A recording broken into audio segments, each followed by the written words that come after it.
Mes amis, on a un très beau Shabbat, très beau Shabbat. Vous savez que c'est rare, un Shabbat qui porte un nom en lui-même. On a Shabbat Shira, il y a des Shabbatot qui portent d'autres noms. On a Shabbat Teshuvah, on a pas Teshuvah, on a Shabbat Shuvah, pardon.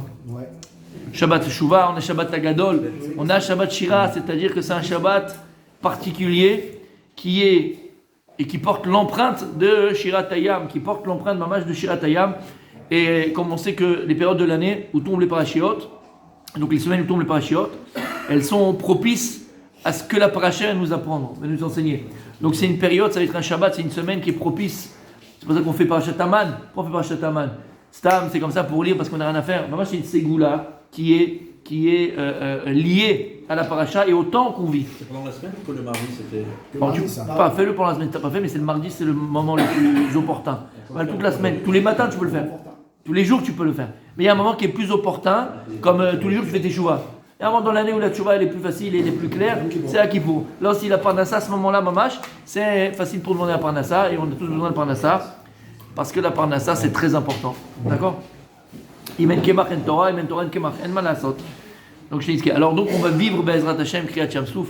On va revivre en vérité ces notions qui sont rappelées dans Kriyat Yam Souf et ces leçons, ces notions et ces leçons qu'on a de Kriyat Yam Souf pour Be'ezrat Hashem les porter avec nous encore toute l'année. On arrive à Pessah, et ça on va encore le refaire, chez le Pessah, Be'ezrat Hashem, magnifique. Alors on va parler ce Shabbat beaucoup de cette Inyan-là.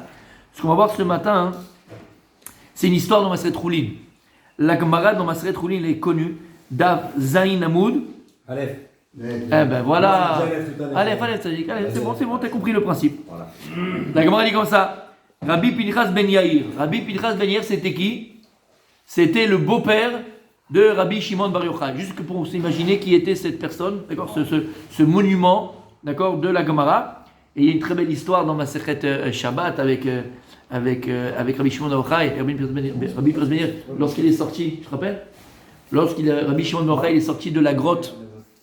Lorsque Rabbi Shimon est sorti de la grotte, puisqu'il est resté pendant 13 ans sous terre, son corps il était entièrement abîmé, écorché, puisqu'il était dans la terre, il y avait que la tête qui sortait, lui et son fils. Vous connaissez l'histoire? Non? La grotte. Mais bon, ça dit que la journée pour étudier la Torah, il se mettait comme ça dans la terre, entièrement, jusque-là, il se dit comme ça. Pourquoi? Ah bon, ça c'est pas quand on fera le Gbomer. C'est juste pour tourner les pages.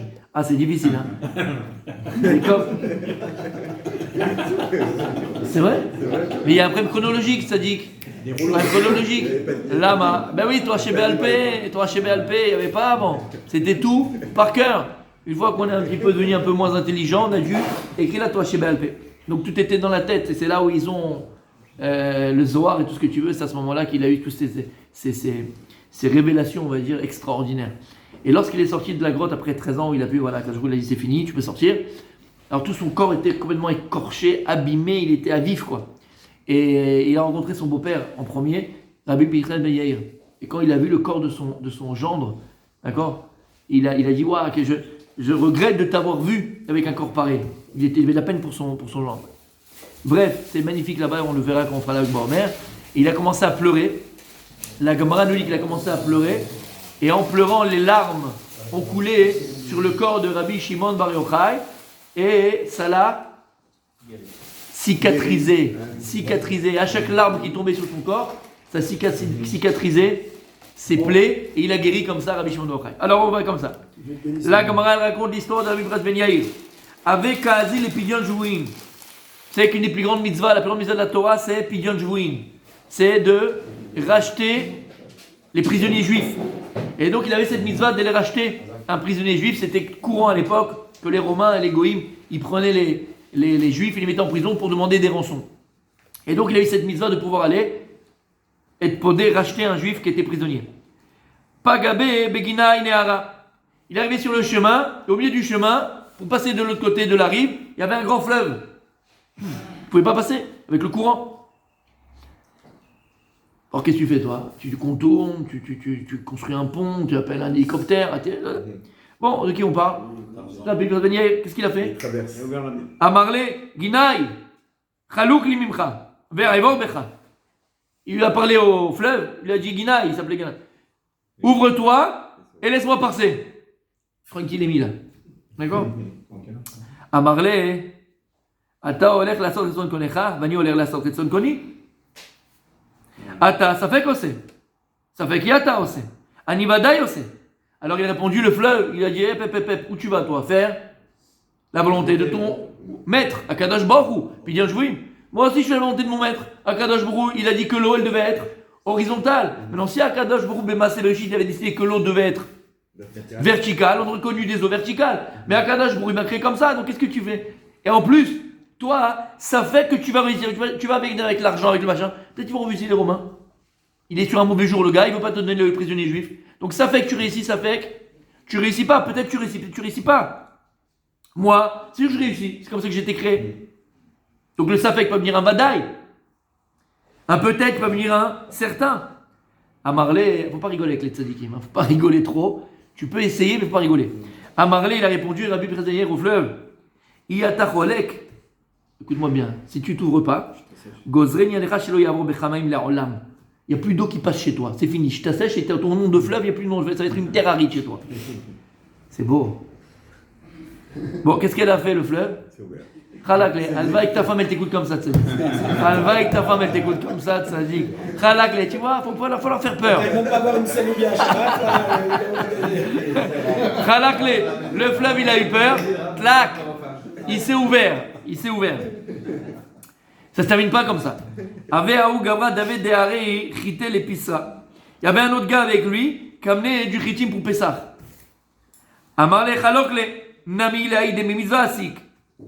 Donc ça s'est refermé. Et il y avait l'autre qui était derrière. Il dit je suis avec toi, moi je suis là. Comment je passe moi maintenant?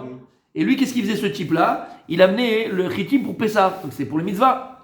Alors il s'est retourné, il a dit au fleuve, écoute, maintenant lui aussi il est en train d'être au Segbe Mitzvah. Tu t'ouvres encore une fois. Qu'est-ce qui s'est passé? 2 fois, pas Shmet, 2 fois. Khalakle. Ave hautaya de lave baadayou. Ça se termine pas là. Il y avait avec eux un arabe qui voyageait, ils étaient ensemble, c'est le même chemin quoi.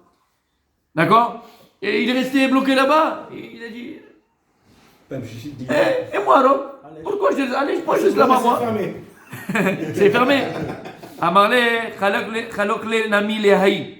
Dolelima Kosi Bne Levaya. Khalekle. Il a dit ouvre-toi aussi pour lui. Et hop, 3e fois, le fleuve, il s'est ouvert. Il a dit mais vous savez pourquoi? Pour ne pas qu'ils disent que regarde, ils sont pas comme ça. On a fait la route ensemble et ils me laissent derrière. Ouvre-toi, c'est pas beau. Viens, lui aussi il doit passer. Il s'est encore levé encore une fois. Avec moi, elle continue de plein d'histoires ici. Magnifique. C'est une histoire tellement belle. T'imagines, tu vas au milieu du fleuve, t'es comme ça, tu veux passer, tu dis au truc qui se lève, paf, il s'ouvre. C'est extraordinaire. Les commentateurs posent la question ici. Ils ont dit, mais, ma Pélé, où il est le Pélé? On dirait, ouais, on en fait toute une histoire magnifique, il a ouvert la mer. Habibi, tu connais pas l'histoire du Ham Israël? C'est déjà arrivé. Quand? À Zachir Moshe, la première fois qu'on a ouvert la mer pour Ham Israël, c'était quand? Shiratayam. Akadosh Baruch Kara et Ayam, les Israël, Kriyat Shamsouf, Kara et Ayam. Il y a une magnifique Kara. C'est quoi Kara? Il a déchiré la mer. Il a déchiré la mer. Quand il écrit Vaivka Ayam, il écrit Vaivka. Vaivka, c'est il a. Comment on dit Gan? Non, Vaivka. Ouvert. Séparé. Ouais, c'est où? C'est pas ouvrir, c'est pas séparé, mais c'est pas déchiré. C'est. J'ai pas le mot en français. De quel Yifka, c'est quoi le Bet Koufarim. Avec un bête. Toi, le méchant, il a déchiré et Vaivka Yam, il a ouvert, on va dire, c'est pas du tout le mot, mais il a ouvert la mer. Bref, on voit que c'est déjà arrivé. Kriyat Shamsouf, c'est arrivé. Donc qu'est-ce qu'il a, Rabbi Israël arrive, voilà, il a fait 3 fois, magnifique, extraordinaire. Pas une fois. On en fait tout un plat, nous, de Kriyat Shamsouf. On a fait passer, mais regarde, les tzadikim, ils sont capables de le faire 3 fois, pas une fois, 3 fois il l'a fait. On en fait toute une salade. Par Shabbat Shira, et on vend, et le équipe il veut monter dedans parce que c'est une grande ségoulade de monter à ce moment-là. Quand tu vas lire à la Torah, c'est quelque chose d'extraordinaire, la mer est tout pour toi. Et quand on dit que caché Kriyat Zivougo chez la dame, que quoi, que Parnassa chez la dame, quand tu montes maintenant et la mer est dessous, quand tu vas lire à la Torah, pour marier les enfants, ou marier les personnes qui veulent se marier, c'est une grande ségoula, et pour la Parnassa. Akadosh Baruch Hu, il ouvre la mer comme il va t'ouvrir pour toi la Parnassa, et ton mariage, le mariage des enfants. C'est quelque chose d'extraordinaire. T'entends ce qu'on est en train de dire? On dirait le Pélé, tu sais, quelque chose. Voilà. Rabbi Israël, tout seul, devant le fleuve, il a aussi ouvert. Pas une fois, 3 fois. Il y a aussi le Yarden avec. Makara, Yarden avec Yoshua, on a fait toute une salade. On en fait toute une salade depuis Parashat Béchalach. Az Yashir Moshe, on ouvre les pantalons, on les relève, on va entrer dedans. Makara, c'est déjà arrivé 1000 fois dans l'histoire. Regarde, voilà les tzadikim étaient capables de le faire. Alors pourquoi on en fait toute une salade, entre guillemets, de Az Yashir Moshe, Kriyat Yam Souf? C'est déjà arrivé 1000 fois. Parce que c'est de l'eau salée. Parce que c'est collectif. Alors encore plus fort, le srout du collectif est plus grand que le srout du Yachid. C'est plus facile de prier en minyan que de prier tout seul. C'était pas pour passer d'un endroit à l'autre, c'était pour revenir sur le. C'était un sillon. Moi, Hachem, il peut le faire. C'était pas. C'était revenir la rive de l'autre côté. C'était pour le miracle. Et c'est déjà arrivé, d'accord, mais alors, on en fait un pélé, un type seul, il l'ouvre 3 fois. Ça va. Là, c'est une rivière, c'est pas la mer. Comment? Ça montrait la force d'Hachem face aux autres peuples. Parce qu'il y avait les Égyptiens. Et là, ça monte pas à force d'Hachem, un fleuve, un homme seul, il t'ouvre la mer, Habibi. Oui, mais il n'y a pas de témoin. Il n'y avait pas que ça. Il n'y a pas de témoin, mis à part. C'est joli. C'était la dernière étape pour recevoir la Torah. C'est pour ça qu'on. Ouais. Ça faisait. Non. Écoutez bien. Moi j'ai la réponse, j'ai pas le temps. Écoutez bien. Ils disent les Mefarshim. Une des réponses, hein, c'est une des réponses. Très jolie, très belle. Et en fait, ici, on voit le Koch HaTorah. Il dit en vérité, le fait que Rabbi Pirassi il ait pu ouvrir le fleuve 4 fois, 5 fois, 8 fois, 10 fois, c'est pas un Pélé. Il n'y a pas de Pélé, pas Pelé. Pelé, c'est un Pélé. C'est pas un prodige. Pelé, c'était un Pélé. Mais c'est pas un prodige. Il n'y a pas de lama. Rabbi Pinchas Ben Yair, lorsqu'il a ouvert le fleuve, avant, il avait quoi avec lui? La Torah. Elle ne s'est pas ouverte parce que il avait la Torah. Le Pélé qu'il y a eu à Yashir Moshe et Kriyat Yam Souf, c'est comme Israël, ils étaient pauvres de mitzvot. Qu'est-ce qui se passe à ce moment-là?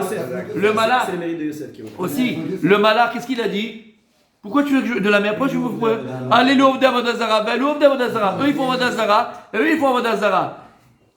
La nature, elle est soumise depuis Maaseh Bereshit à la Torah. Quelqu'un qui a la Torah, la nature, elle n'a pas de pouvoir sur lui. Et t'es capable, mon tzaddik? Il n'y a pas de Torah, il n'y a rien. Quelle Torah il avait? Vas-y, explique-moi. Quelle Torah? Vas-y, explique-moi. T'as pas vu Cécile B2000, toi? Quelle Torah, mon tzaddik? Quelle Torah? Vas-y. Nos avots faisaient la Torah. Quelle Torah? Ils ont eu la Torah? Où est la Torah? Abraham, Isaac, Jacob faisaient la Torah. C'est vrai, il faut savoir ce qu'on dit. Igal, pas toi. Il est arrogant, hein? Il est arrogant. Il est énervé. Qu'est-ce qu'on a dit, Igal? Regarde les cours sur YouTube, Igal. Reviens. Qu'est-ce qu'on a expliqué? Les Avot, ils ont fait la Torah d'eux-mêmes, on n'a pas reçu la Torah. En Torah Baolam. Ils ont fait d'eux-mêmes, de l'intérieur. Comment Yaakov s'est marié avec 2 sœurs? Il n'y a pas la Torah. Comment Abraham, il n'y a pas la Torah. Ils le faisaient d'eux-mêmes. David aussi s'est marié avec je sais pas combien là. C'est des femmes avec des sœurs, Habibi, la Avec des sœurs, avec des sœurs, ah oui. Habibi Bokertov. Donc il n'y avait pas la Torah, il faut voir les bons films. Les sœurs, Il faut voir les bons films. D'accord? Donc il n'y avait pas la Torah. On va remettre un Torah comme il a dit mon Rabbi Adam. Mais en Torah, Habibi. En Torah Baolam. La Torah, il dit le Midrash, elle était prévue d'être donnée en 2448. Pas avant. Ah, ils ont fait la Torah, oui, leur Torah. La Torah, par rapport à eux-mêmes. Il n'y avait pas de Torah Baolam. En Torah. C'est pour ça, ils disaient Chachamim, les commentateurs, les Mefarshim.